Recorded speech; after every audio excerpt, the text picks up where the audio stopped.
Welcome back to Drydock, where we explore the incredible capabilities of the Alliance Navy's Starfleet. After the Rains, the Axford-Class Heavy Cruiser is the next most likely ship you'll serve on. With over 100 in service, the Axford is the first true capital ship in our Space Navy, and it shows. The Axford's armor is almost twice as thick as that of the Vauxhalls, and its guts are packed to the brim with all manner of modules and components, from secondary reactors and damage control lockers to intelligence centers and additional missile programming computers. Axfords are almost always given the role of command ships, soaking up hits from enemy ships which ping harmlessly off its thick armor, and dishing out a world of hurt in exchange. Older Axfords are most often equipped with a battery of 450mm heavy artillery cannons, usually placed in 2 to 3 turrets. These ships provide earth-shattering fire support against enemy space combatants or planet-side installations. There isn't a ship in space that an Axford couldn't turn into slag with a few broadsides.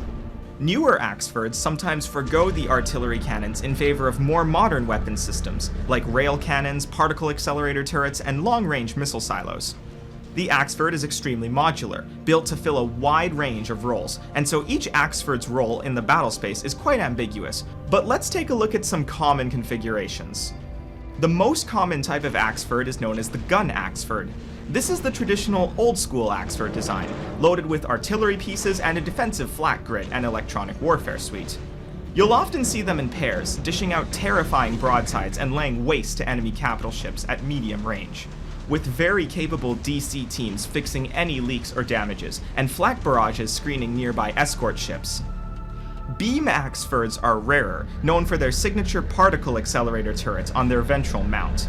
This Axford will close to knife fighting range with its target before blasting it with the particle beam, shearing through reactors and magazines with ease. Lastly, missile Axfords are the complete opposite, providing long-range missile support using scouting corvettes or strike craft to paint targets for devastating long-range missile barrages. These are especially deadly when equipped with the Alliance-exclusive hybrid missiles, which are extremely difficult for most point defense grids to counter. Since it's quite likely that you'll serve on one, let's talk about life aboard an Axford. The huge barbettes of the primary armament often require dozens of spacers to work below decks, and many more damage control teams than a usual ship. So be prepared to be in very good shape by the end of your deployment. I hope you aren't a loner, because each Axford has a crew measured in the hundreds, and not a lot of wide open spaces.